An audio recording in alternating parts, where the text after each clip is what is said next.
ಬಂದು ಏನೆಲ್ಲ ಮಾತಾಡ್ತಾರೆ. ದರೋಡೆಕೋರು ಅಂತಾರೆ, ತುಳುಗರು ಅಂತಾರೆ, ಕಳ್ಳರು ಅಂತಾರೆ.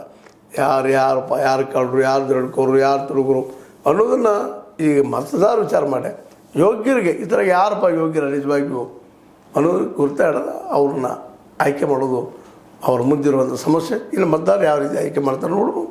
ಯಾಕಂದರೆ ಇಲ್ಲಿವರೆಗೆ ಇವತ್ತಿನ ಈ ದುಷ್ಟ ವ್ಯವಸ್ಥೆ ನಿರ್ಮಾಣಕ್ಕೆ ರಾಜಕಾರಣಿಗಳು ಉಳಿದವ್ರು ಎಷ್ಟು ಕಾರಣಕರ್ತರೋ ಅಷ್ಟೇ ಮತದಾರರು ಕಾರಣಕರ್ತರು ಅನ್ನೋದ್ರಲ್ಲಿ ಎರಡು ಮಾತಿಲ್ಲ.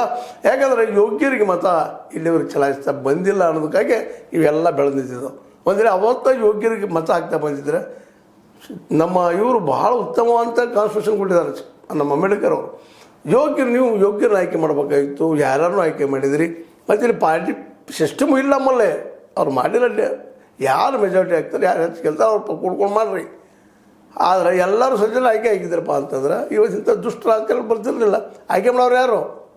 ನಮ್ಮ ಜನ ತಿಳುವಳಿಕೆ ಇಲ್ಲರಿ, ಸಾಧ್ಯ ಇಲ್ಲ. ಅದು ಇಲ್ಲದ ಮಾತೆಲ್ಲ ತಿಳುವಳಿಕೆ ಇಲ್ಲ, ಜ್ಞಾನ ಇಲ್ಲ ಅನ್ನುವಂಥ ಮಾತುಗಳು ಅಯೋಗ್ಯ ಮಾತುಗಳು. ಇನ್ನು ಇವತ್ತು ಕಲ್ಲಿದೇ ಇರ್ಬೋದು, ಹೆಬ್ಬಟ್ಟೆ ಇರ್ಬೋದು. ಕಾಮರಾಜ್ ಅವರು ಒಬ್ಬಳೇ ರಾಜಕಾರಣಿ ಆಗಲಿಲ್ವ?